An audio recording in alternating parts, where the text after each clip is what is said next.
8월 5일 수요 예배 온라인으로 함께 들으시겠습니다. 주님 당신은 사랑의 빛, 먼저 찬양하며 예배로 나아가시겠습니다.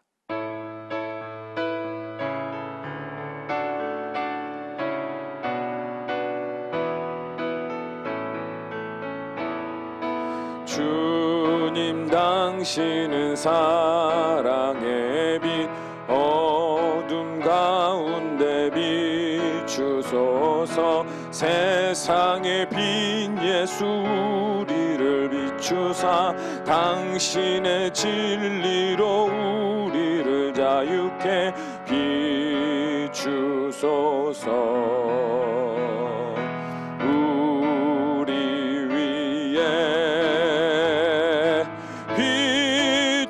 주소서. 주님의 영광 온 땅 위에 부소서. 내게 성령의 불을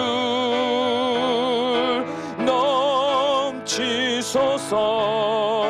은혜와 긍휼을 열방 중에 전하소서. 빛 대신 주의 말씀. 주님 당신은 사랑의 빛, 어둠 가운데 비추소서. 세상의 빛 예수 우리를 비추사, 당신의 진리로 우리를 자유케 비추소서.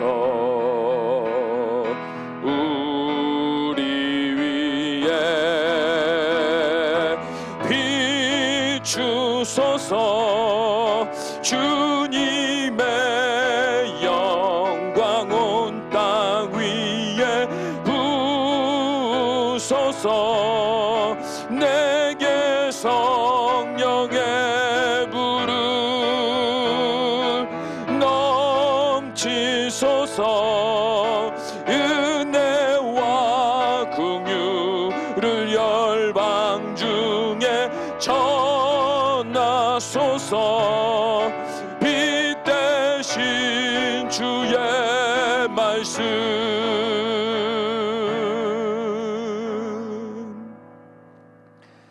아멘. 함께 기도하시겠습니다.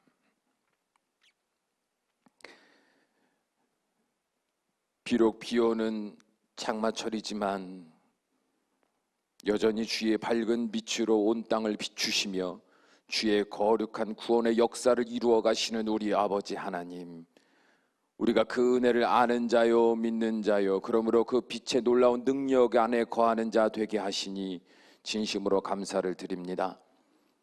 그러나 우리의 영의 눈이 어두워 하나님의 그 놀라운 그 구원의 빛, 그 능력의 빛을 우리의 삶에 아름다운 능력으로 누리지 못한 채 우리가 공허함과 허무함에 허덕일 때가 얼마나 많은지 모릅니다. 이미 예수 그리스도의 이름으로 우리에게 허락하신 그 놀라운 생명의 빛이 우리의 능력이 되었음을 이 시간 말씀을 통해 깨닫고 믿는 자 되게 하여 주셔서 이후로 우리가 살아가는 모든 삶의 순간순간마다 하나님과 교제하며 또한 하나님께서 인도하시는 놀라운 복을 받아 누리는 복된 인생들이 되어갈 수 있도록 축복하여 주시옵소서. 오직 성령 하나님께서 우리 가운데 함께하사 우리 하늘 아버지의 뜻을 우리로 하여금 귀히 깨닫는 복된 시간 되게 하여 주실 줄 믿사오며 우리 주 예수님의 이름으로 간절히 기도하옵나이다. 아멘. 말씀 보시겠습니다. 오늘 함께 보실 말씀은 고린도 후서 4장 1절에서 6절까지의 말씀입니다.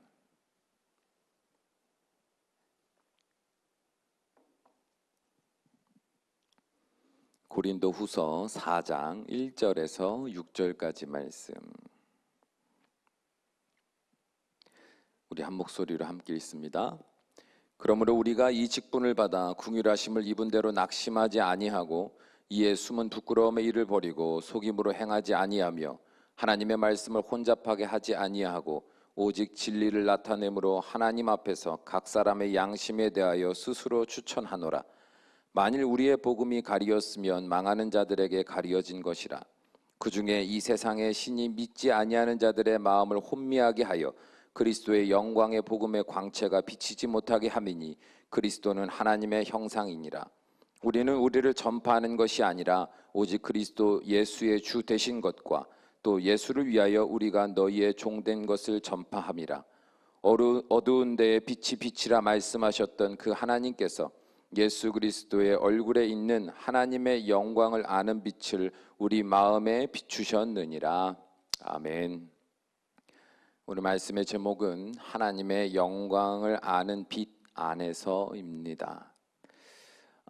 여러분은 어떻게 해서 그리스도인이 되셨습니까? 그리고 왜 오늘도 여전히 그리스도인으로서 살아가십니까? 이 질문에 대하여 뭐라고 대답하실지 생각할 때 그 응답이 나의 어느 부분에서 나오는 것 같습니까? 머리에서 비롯된 지식입니까? 아니면 마음에서 비롯된 진심입니까? 우리는 우리의 삶의 모든 부분에 있어서 마음이 아닌 머리로 이해하고 받아들이려고 합니다.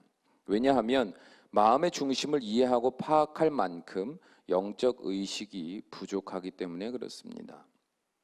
나만 그런 거면 뭔가 문제가 있다라고 생각하고 고민을 하겠지만 열의 9이 다 나와 같기 때문에 오히려 아무런 문제가 없다고 생각할 수 있습니다.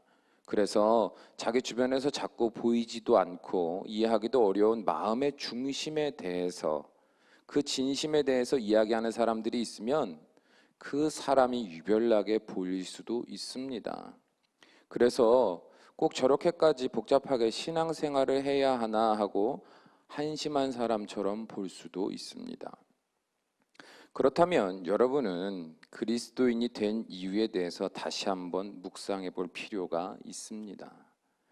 오늘 말씀 6절을 보면 사도 바울은 자신을 비롯한 동역자들이 예수님을 구원자로 영접하게 된 이유에 대해서 다음과 같이 고백하고 있습니다. 우리 다시 한번 6절의 말씀 읽어봅니다. 어두운 데에 빛이 빛이라 말씀하셨던 그 하나님께서 예수 그리스도의 얼굴에 있는 하나님의 영광을 아는 빛을 우리 마음에 비추셨느니라. 아멘. 그렇다면 여러분, 사도 바울이 이 6절과 같은 말씀을 우리에게 전하여 줄 때 이 말씀이 어떤 의미인지 이해가 되십니까? 이 말씀을 막연하게 그럴듯한 말로 써낸 신앙 고백으로 봐서는 안 됩니다. 성경에 있는 모든 말씀들은요, 저자의 삶과 연결된 고백들인 것을 잊으면 안 됩니다. 그러므로 이 말씀은 사도 바울이 전적으로 그의 삶에 경험된 과정들을 함축적으로 녹여낸 진짜 자기 고백이라는 것을 우리는 알 수 있어야 돼요. 여러분은 사울이었던 그가 바울이 되게 된 결정적인 그 사건에 대해서 기억하고 계십니까? 그는 예수님을 영접하기 이전에 스스로 어떤 정체성을 가지고 살아가고 있었는지에 대해서 빌립보서 3장 4절에서 6절에 이렇게 말한 적이 있습니다. 그러나 나도 육체를 신뢰할 만하여 만일 누구든지 다른 이가 육체를 신뢰할 것이 있는 줄로 생각하면 나는 더욱 그러하리니 내가 8일 만에 할례를 받고 이스라엘 족속이요 베냐민 지파요 히브리인 중에 히브리인이요 율법으로는 바리새인이요 열심으로는 교회를 박해하고 율법의 의로는 흠이 없는 자라 이렇게 말했습니다. 곧 그는 하나님을 믿는 자신의 정체성을 어디에 둔 거예요? 예수님 만나기 이전에 마음의 중심에서 하나님을 믿는 자신의 그 믿음, 정체성을 발견하는 것이 아니라요, 머리로 배운 율법과 그 율법을 수호하기 위해서 치열하게 살아왔던 자신의 행위에 하나님을 향한 믿음의 정체성을 두고 있었던 거예요. 그러니까 하나님을 마음에 두고 자신의 정체성을 둔 게 아니라 예수님 만나기 전에는 머리에서 생각한, 머리에서 이해한 율법, 그 머리에 내 정체성을 두고 그 지식의 정체성을 두고 하나님을 믿는 자였다 이 말입니다. 그리고 그는요, 그렇게 사는 자신의 삶에 대해서 자부심이 있었고요, 그 자부심을 넘어서서 심지어 사명의식까지 가지고 살아갔던 자였습니다. 그랬던 그가 다메섹 도상에서 예수님을 만났습니다. 그리고 나서 그가 처음으로 경험했던 것이 무엇이었습니까? 눈을 뜨고 있으나 아무것도 보지 못한 것이었습니다. 그 당시 그는 단순히 육신의 눈이 보이지 않는다는 사실에 당황했을 겁니다. 그러나 시간이 흐르면서 그는 왜 그때 육신의 눈을 뜨고 있으나 보지 못했는지를 깨닫게 됩니다. 곧 그는 자신이 하나님을 믿는 자였으나, 그래서 열심을 가지고 사명의식을 가지고 최선을 다하는 자였으나 실상은 그의 영혼은 어두움 속에 속하여 있다는 것을 깨닫게 하시려고 상징적으로 그의 눈이 뜨고 있으나 보지 못하는 경험을 하게 하신 것이라는 것을 나중에 깨닫게 된 겁니다. 그가 그렇게 사흘 동안 아무것도 보지 못하는 소경으로 지내다가 주님이 보내신 아나니아의 안수를 통해서 이제 눈을 뜨게 되죠. 그러니까 눈이 보이게 되죠. 이는 단순히 육신의 눈을 뜨게 된 문제 해결의 사건만은 아니었습니다. 사도행전 9장 17절을 보면 아나니아가 떠나 그 집에 들어가서 그에게 안수하여 이르되 형제 사울아, 주 곧 내가 오는 길에 나타나셨던 예수께서 나를 보내어 너를 다시 보게 하시고 성령으로 충만하게 하신다 하니, 이렇게 고백합니다. 아나니아가요, 이 말을 우리가 문장으로 봐서 그렇지 되게 놀랍고 감격스러운 말투로 이 말을 하고 있는 거예요. 왜 감격스러웠냐면 바울이 육신의 눈에서 비늘과 같은 것이 벗겨지며 다시 시력을 회복하는 것뿐만 아니라 더욱 놀라웠던 것은 성령님이 그에게 충만함으로 임하고 있던 것을 확신하고 있었기 때문에 그렇습니다. 자, 그렇다면 사도 바울은 그 순간에 무엇을 경험하고 있었을까요? 바울이 육신의 눈에서 비늘과 같은 것이 벗겨지며 서서히 눈앞에 있는 것들이 다시 보이기 시작하는 것뿐만 아니라 그가 또한 경험했던 것이 뭐냐 하면 자신의 내면에 성령님이 그에게 충만함으로 임하는 그 은혜를 경험하고 있는 거예요. 그런데 그냥 어떤 느낌이나 감각이나 어떤 환희의 차원이 아니라 선명하게 그가 자신의 내면에 변화가 일어나는 것을 경험하고 있었는데, 뭐냐면 외적으로 보이지 않던 눈이 보이는 것과 동시에 내적으로 동시에 성령이 충만하신 가운데 그동안 보지 못했고 알지 못했던 분명한 무언가가 보이기 시작하는 거예요. 한마디로 영적인 눈이 뜨이기 시작한 겁니다. 그리고 그는 그때의 은혜를 오늘의 말씀 6절에서 저는 이렇게 고백하고 있다고 확신합니다. 뭡니까? 곧 구원자 예수 그리스도를 알지 못한 채 어둠 속에서 헛된 열심으로 살던 자신의 마음에 성령님이 충만하신 가운데 하나님의 영광을 아는 빛이 비추자 예수님을 비로소 나의 구원자 예수 그리스도로 믿게 된 겁니다. 여러분, 어떤 상황인지 이해가 되십니까? 이전에는 하나님을 믿는 열심이 있었어요. 목숨을 내어놓을 만큼. 여러분, 솔직히 누군가를 핍박한다라는 게요, 막 영화나 드라마에서 보면 나쁜 사람 어떻게 저렇게 못되게 굴 수 있어 라고 생각할지 모르겠지만, 여러분, 누군가를 핍박할 때도요 그 사람 나름대로의 사명의식이 없으면 어려운 거예요.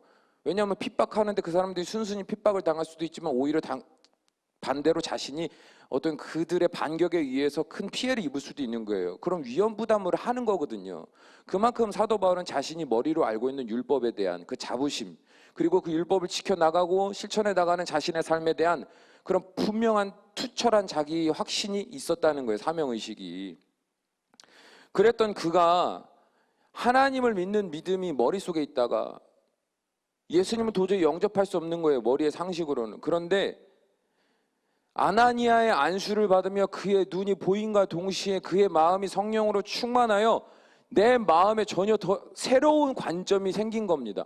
이전에는 상상해 본 적도 없고 꿈꿔본 적도 없고 심지어 예수님을 믿은 사람들을 다 없애야 된다라고 막 흥분하며 다녔던 자신의 그 마음 속에 예수님을 믿는 믿음, 예수님이 정말 나의 구원자이시구나 하는 그 영적인 확신, 그러니까 영의 눈이 뜨이는 것과 같이 어둠에 있던 자가 빛 가운데 찬란히 드러나는 그 놀라운 은혜 안에서 이제는 보이지 않았던, 보지 못했던 놀라운 것들을 목격하는 자와 같은 감격에 있는 거예요.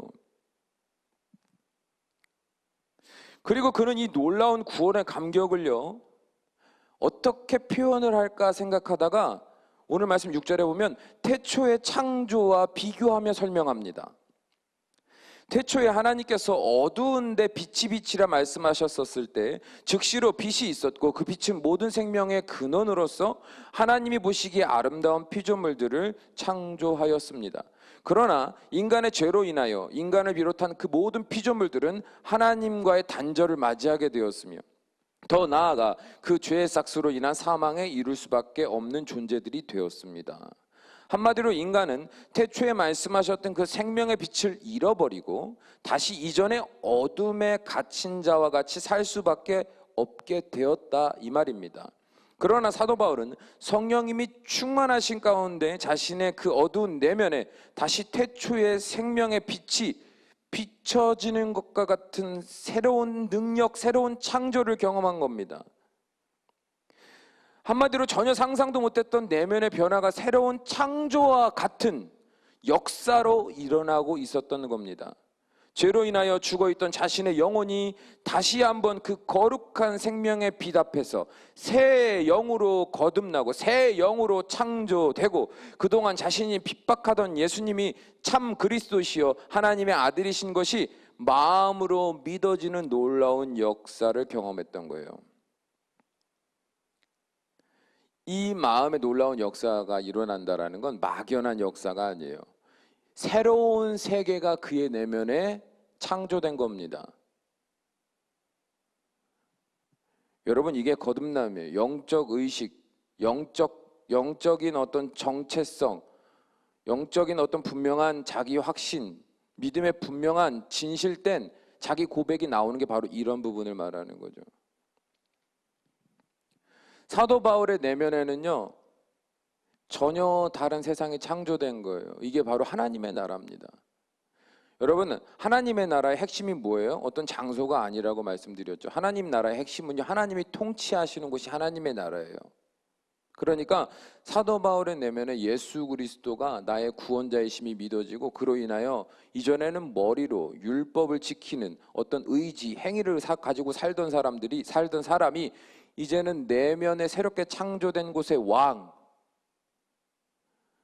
예수 그리스도, 그분이 자신의 주인 되심을, 자신을 통치하심을 믿는 그 세상, 그 새로운 세상을 내면에서 경험하고 있는 겁니다. 그래서 그는 그걸 창조와도 같다라고 이야기하는 겁니다.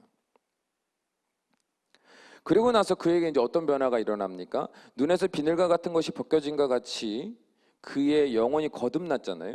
그리고 그는 새로운 영적 시야, 영적 의식을 갖게 됐습니다. 그렇게 되자 이전에 스스로 유익하다고 여겼던 모든 지식들이 자신에게 유익한 것이 아니었고 오히려 해가 되었던 것임을 깨닫습니다.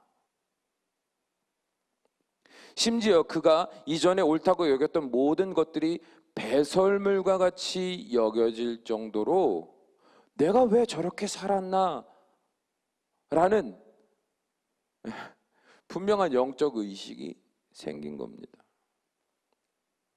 여러분도 신앙생활 할 때 그러지 않습니까? 여러분이 예수님을 진심으로 마음으로 영접하기 이전에는 거룩한 빛으로 나아가는 것, 곧 하나님 곁으로 나아가는 것, 예배의 자리, 기도의 자리로 나아가는 것이요, 늘 숙제 같았고 늘 마음이 진심으로 와 가고 싶다, 그 자리에서 내가 은혜를 받고 회복하고 새 힘을 얻어야지라는 설레임 없이 오늘도 가야 되나 눈치는 보이지, 맡은 역할은 있지, 예전에는 그렇게 살던 사람이요. 그래서 다른 세상의 것들이 더 즐겁고 그 자리에 있을 때 더 마음이 편안하고 행복하고 그렇게 살던 사람이요, 이제는 마음의 놀라운 거듭남의 변화, 새로운 창조, 새로운 세상을 경험하게 되니까 내가 예전에 왜 그렇게 살았지? 이런 생각이 드는 거예요. 어떨 땐 부끄럽기도 하고. 그는요, 이 사도 바울은요, 더 이상 예전에 옳다 여겼던 지식으로, 그 삶으로 돌아갈 수 없는 사람이 된 겁니다. 자, 그렇다면 이러한 삶의 변화를 경험하고 오늘도 그러한 삶의 변화에서 비롯된 영적 의식, 분명한 영적 시야를 가지고 세상을 살아가는 그 사도 바울의 눈에 고린도 교인들이 어떻게 보였을까요? 어떻게 보였을까요? 세상을 살아가는 많은 그리스도인들을 보면서 그의 눈에는요, 이제는 분명한 영적인 시야 의식이 생겼기 때문에 그렇지 못한 사람들이 눈에 보일까요? 안 보일까요? 네. 눈에 보이는 거예요. 여러분, 우리가 어떤 경험을 하게 되면 그 경험을 한 것에서 비롯한 새로운 지식, 새로운 이해, 새로운 관점이 이제 우리의 삶에 추가로 함께 우리의 삶에 수정되고 우리의 삶의 한 부분이 되지 않습니까? 그런데요, 그 경험을 한 사람들을 많이 볼 수 있는 새로운 시야들이 있거든요. 사도 바울이요, 머리로 하나님을 믿던 사람이었다가 이제는 마음으로 그 진심으로 예수님 영접하고 새로운 세상 안에 속한 자가 되어서 세상을 바라보고 고린도 교인들을 바라보다 보니까 이제는 이전의 자신의 모습이 보이는 거예요. 뭡니까? 마음의 진심으로 예수님을 영접한 그의 영적 시야에 비친 고린도 교인들의 모습은 여전히 그들의 마음에 이미 비추인 생명의 빛이 아닌 그리스도를 머리로 아는 지식에 근거하여 마음에 진심이 없는 신앙생활을 하고 있다는 것이 눈에 보이는 겁니다. 그래서 그는 안타까운 현실을 외면치 못한 채 5절을 보면 스스로 종된 자로서 섬김으로 그들을 위해서 자신의 모든 것을 내어 던졌다라고 이야기합니다. 자기를 종으로 표현했다는 것 자체가요, 자기의 자존심, 판단, 기준, 모든 유익을 다 포기하고 오직 그들의 진정한 구원을 위해서 모든 것을 다 내려놓고 너희들을 위해 나를 내어 던졌다라고 표현하고 있는 거거든요. 여러분, 사도 바울의 그 마음의 애절함을 이해하십니까? 저도 목회를 하면서 제일 안타까울 때가 언제냐 하면 감히 판단할 마음이 없어도 각각의 성도님들이 어디에서 나오는 믿음을 가지고 사는지가 보일 때입니다. 절대 오해하시면 안 됩니다. 저는 정답이고 다른 사람은 정답이 아니다라고 말씀드리는 게 아니에요. 보고 싶지 않아도 모른 척하고 싶어도 그 시간을 살아낸 사람들에게 있어서는 그것이 보이지 않을 수가 없다 이 말이에요. 그리고 목회자가 그것이 보이지 않는데 어떻게 영적인 지도를 할 수 있겠습니까? 하나님이 먼저 주의 종으로 쓰시기 위해서 누구보다 특별해서가 아니라 그 사람이 대단해서가 아니라 하나님 특별한 은혜를 조금 더하신 거예요. 먼저 더하신 거예요. 왜요? 그래야 하나님의 뜻대로 쓰임받으니까요. 어찌되었든 원치 않음에도 불구하고 어디에서 나온 믿음으로 사는지가 눈에 보일 때 참 고통스럽습니다. 본인은 스스로 충분히 그리스도인다운 생활을 하고 있다라고 자부하고 있습니다. 그러나 그는 항상 결정적인 순간마다 말씀이 아니라 침착하게 인내하며 하는 기도에서 비롯된 자기 확신과 분명한 응답이 아니라 자신만의 기준과 우선순위, 감정과 이성적인 옳고 그름에 따라서 모든 일을 판단하는 것이 보이는 거죠. 봉사도 헌신도 희생도 늘 적당한 선에서 스스로 고되지 않을 만큼만 감당하려고 하고 그 이상을 요구하면 그간 해왔던 모든 사역들의 공로를 내세우며 이런 식으로 하면 아무것도 하지 않겠다고 큰 소리치는 것이 보이는 겁니다. 그런 모습을 볼 때마다 마음이 참 고통스럽습니다. 단순히 교회를 위한 일꾼으로서 동역자가 되지 않은 것에 대한 고통이 아닙니다. 그의 마음에 말씀의 생명의 빛이 아무런 영향을 주지 못하고 있다는 사실을 깨달았기 때문에 마음이 고통스러운 겁니다. 마음의 진심으로 자신의 정체성을 깨닫고 그런 영적 의식을 가지고 동역하는 모습이 아니라 머리로 아는 지식, 내가 아는 지식, 내가 아는 상식, 나의 기준, 나의 판단, 내 머리에서 비롯된 것들에서 형성된 믿음, 그 정체성을 가지고 신앙생활을 하는 그 모습이 너무 안타깝다 이 말이에요. 그런 사람들의 특징이 뭡니까? 아무리 예배를 드려도 말씀을 들어도 하나님이 보내주신 주변 사람들을 통해 권면의 말을 듣고 심지어 삶의 고난을 통해서 내 믿음이 생명력이 없는 믿음인 것을 하나님께서 알게 하셔도 눈먼 자와 같이 아무것도 보지 못하고 깨닫지 못한 채 어영부영 그리스도인으로 계속해서 살아갈 수밖에 없습니다. 향방 없는 자와 같이 내가 왜 이런 상황에 놓여 있는지에 대한 영적인 이해가 없습니다.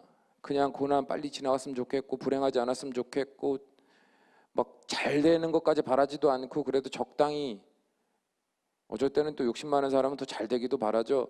그러면서 그런 삶에만 매여서 살아가는 거예요. 그러니까 신앙생활에 열심히 이유가 없어요. 특별한 자기 육신에 필요가 없는 이상. 예. 정죄하고자 하는 말이 아니라 안타까움입니다. 마음의 진심을 다해서 신앙생활을 하는 게 아니니까요. 그런 상황에서 제가 할 수 있는 일은 기도 이외에 아무것도 할 수가 없습니다. 제가 쉽게 이런 결론을 내린 것은 아닙니다. 처음에는 적극적으로 연락하고 찾아가고 어떻게 해서든지 그들에게 그 현실에 대해서, 그 믿음의 그 현실에 대해서 이야기해 주려고 노력했습니다. 그러나 대부분의 사람들은 자신이 왜 그런 말을 들어야 하는지에 대해서 불쾌해 했습니다. 심지어 분노하는 모습도 많이 봤습니다. 그때에 제가 기도하며 말씀 가운데 깨달은 것은 뭐냐면 제가 억지로 더 이상 뭘 할 수 있는 일이 없다는 것을 깨달았습니다. 예수님이 공생의 활동 당시 율법을 머리로, 그래서 자신의 행위의 기준과 판단의 근거도 자신에게서, 자신의 유익에게서 찾는 그 수많은 유대인들을 향하여 예수님이 복음을 전하셨지만 대부분은 다 배척했죠. 그렇다면 그때 예수님이 끝까지 그들을 찾아가 변화시키려고 노력하셨습니까? 아니요. 스스로 무릎을 꿇고 그 복음 앞에서 내가 죄인입니다 라고 고백하는 사람, 그런 사람들에게 예수님 구체적인 능력을 행하시고 하나님의 역사를 이루어 가셨죠. 그렇다면 그 외에 다수의 사람들은 버리신 겁니까? 아니에요.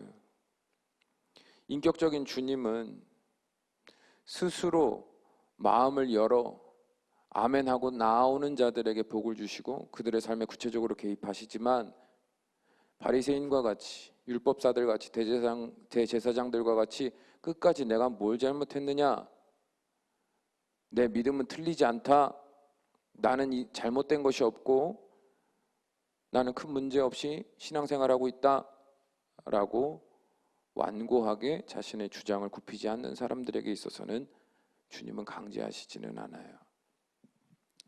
저도 한낱 인간일 뿐이기 때문에 그들의 마음을 억지로 몇 마디의 말로 돌이킬 수 없다는 것을 깨닫게 된 겁니다. 그리고 제가 할 수 있는 일은 그저 기도하는 일을 쉬지 않고 그들의 마음을 열 때까지 기다릴 수밖에 없음을 깨닫게 됐습니다. 그렇다면 그들을 위해서 어떤 기도를 해야 할까요? 그들이 드러나는 삶의 구체적인 행실이 그리스도인다운 삶이 되도록 기도해야 합니까?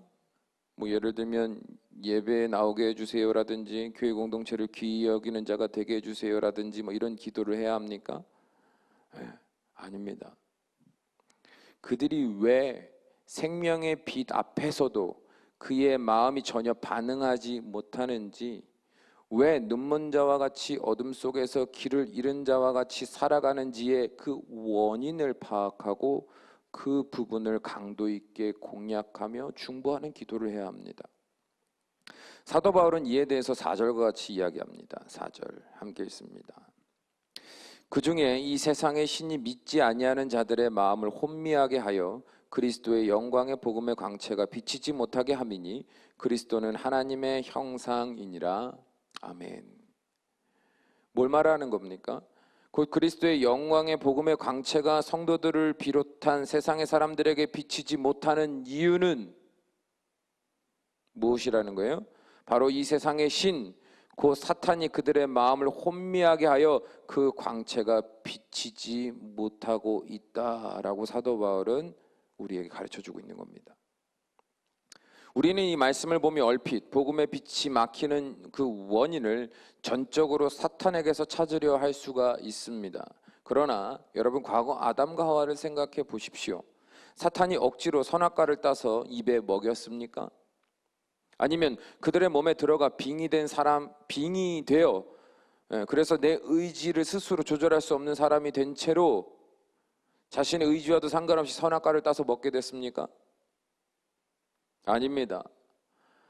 사탄은 그들의 약점을 파고들어 거짓말로 유혹하며 실존하지도 않는 허탄한 망상, 곧 하나님이 될 수 있다라는 상상을 심어주었고, 이에 넘어간 하와와 아담은 스스로 그 선악과를 따서 먹었던 겁니다.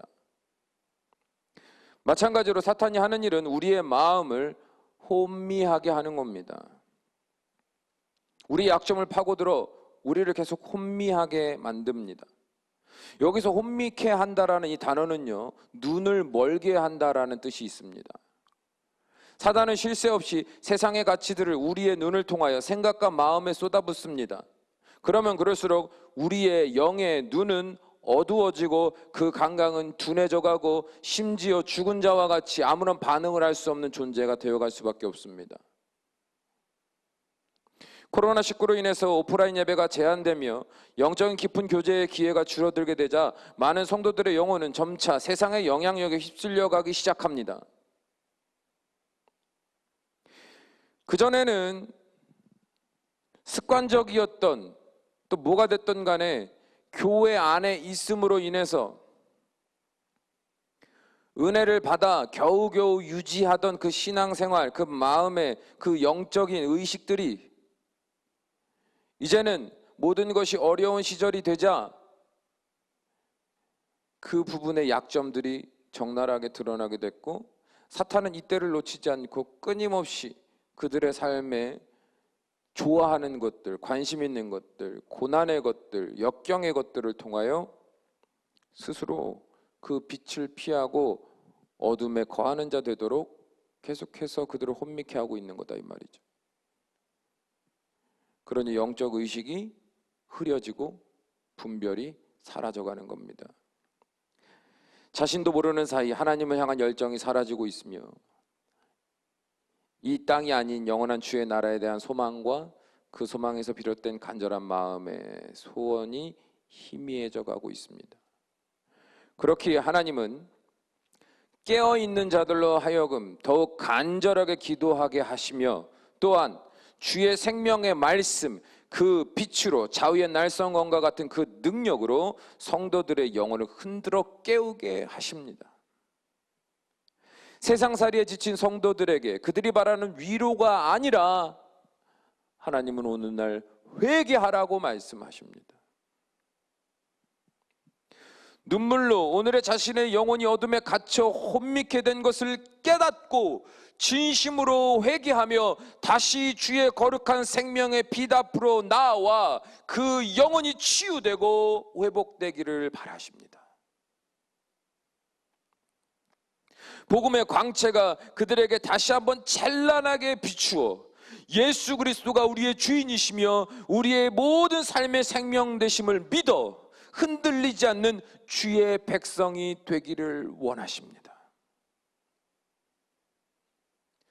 사도 바울이 고린도 교회를 보며 스스로 종된 자와 같이 낮아져 그들을 섬기며 그가 결국에 바랐던 것은 그들이 머리로가 아니라 내 기준, 내 상식으로가 아니라 마음을 비추는 그 말씀의 빛, 그 복음의 광채 앞에서 변화되는 새로운 창조, 새로운 거듭남을 너희가 경험하며 이제는 내 마음의 중심이, 진심이 하나님이 아니면 어쩔 수 없는 사람, 예수 그리스도 앞에 나는 모든 것을 내어 맡기며 그분께 내 모든 생명을 내어 걸며 오늘의 내 삶의 상황과 환경과 상관없이 끝까지 그분을 위해 그분을 의지하며 살겠노라라는 그 믿음의 진실된 결심, 그 결심에서 비롯된 수많은 믿음의 갈등, 그 갈등에서 비롯된 수많은 영적인 전쟁, 그 전쟁의 곤고함과 피곤함 속에서도 이루게 하시는 승리와 그 평화를 맛보며 더욱더 성장하고 성숙하며 힘차게 세상의 그리스도인으로서 살아가기를 하나님은 원하신 거다 이 말이죠.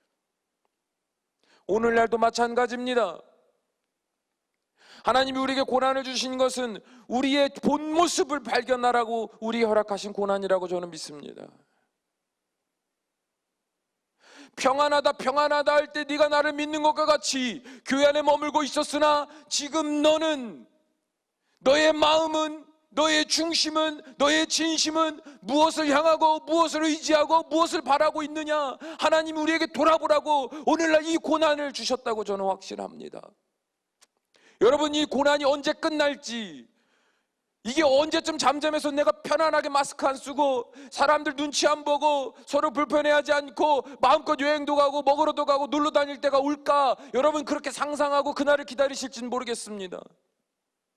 그러나 깨어있는 그리스도인이라면 그날을 기다리기보다는 먼저 오늘 내가 머리로 하나님을 믿어왔던가, 내 마음을 다해 그 복음의 광채 앞에 변화된 나로 하나님을 믿어왔던가, 그 예수님 앞에 엎드려 왔는가를 스스로에게 정직하게 돌아볼 수 있어야 된다 말이죠. 사랑하는 여러분, 예수님을 생각할 때 마음이 뜨거우십니까? 아니면 무슨 말로 예수님께 나아갈까 머리가 혼란스러우십니까? 바라기는 자기 자신에 대해서 냉정해지시기 바랍니다. 내 영혼이 하나님의 영광을 아는 빛 앞에서 그 중심이 날마다 새롭고 은혜로 충만한지, 아니면 어둠에 갇힌 자와 같이 내 육신의 삶뿐만 아니라 영혼의 삶이 혼란스럽고 공허하며 허무함에 빠져 있지는 않는지 날마다 돌아보시기 바랍니다. 아침에 눈을 뜨면 가장 먼저 생각나는 것이 무엇인지, 삶의 순간순간마다 내가 늘 생각하고 마음에 품는 것은 무엇인지, 하루를 마치고 잠에 들 때 어떤 고백이 내 입에서 흘러나오는지, 다가올 내일을 생각할 때 어떤 소망이 나에게 있는지 생각해 보십시오.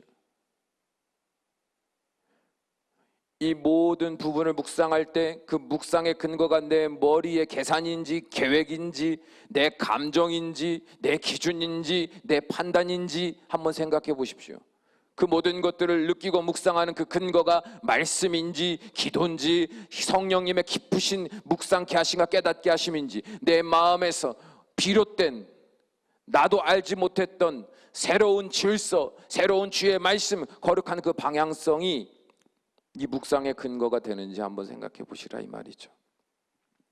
오늘도 이 시간 하나님이 허락하신 생명의 말씀의 빛이 저와 여러분의 영혼을 우리 주 예수 그리스도의 품으로 인도하여 주실 줄로 믿습니다.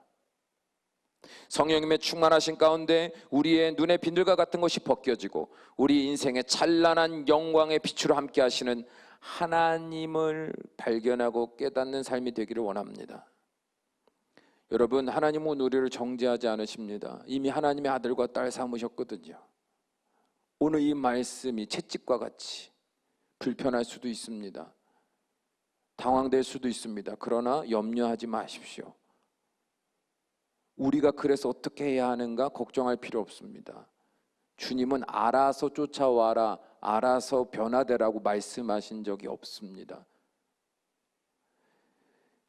나를 진심으로 죄인인 것이, 내가 죄인인 것이, 내가 마음에 진심 없이 영혼의 의식 없이 살아왔는 것이 깨달아졌느냐? 그러므로 어떻게 하라는 거예요? 두 손 들고 마음문 열고 주님께 나와 내 영을 다시 소생시키시고 날마다 그 영적인 의식, 그 영적인 진심을 가지고 그 중심의 모든 것이 다 하나님께 속한 자로 살아갈 수 있는 자 되게 해주십시오. 이 말씀을 마치고 바로 엎드려서 그렇게 기도해 보세요. 확신하건대 바울에게 임하였던 그 성령 하나님이 충만히 임하셔서 다시 여러분의 마음과 저의 마음에 복음의 광채를 비추사 하나님의 영광을 아는 그 빛으로 인하여 우리의 마음이 다시 회복되고 은혜로 충만할 줄로 믿습니다. 기도하시겠습니다. 사랑이 많으신 우리 아버지 하나님, 우리는 여전히 오늘을 살아가면서도 하나님의 뜻과 하나님의 선하신 그 계획을 생각하기보다 그 질서 안에, 섭리 안에서 살아가는 의식을 가지고 살기보다 여전히 육신의 삶에 익숙한 습관대로 내 형편대로 살아갈 때가 참 많습니다. 주님, 바라옵기는 성령 하나님께서 우리의 마음에 강력히 역사하여 주시고 주의 말씀으로 인한 그 생명의 빛, 하나님을 아는 그 복음의 광채의 빛을 더 선명히 비추어 주셔서 사랑하는 주의 백성들이 다시 한번 거듭나고 다시 한번 새로워지는 은혜를 경험하며 이제는 주님 없이는 못 사는 진짜 그리스도인으로서의 삶을 시작할 수 있도록, 새롭게 그 삶을 걸어갈 수 있도록 축복하여 주시옵소서. 예수님의 이름으로 기도합니다. 아멘.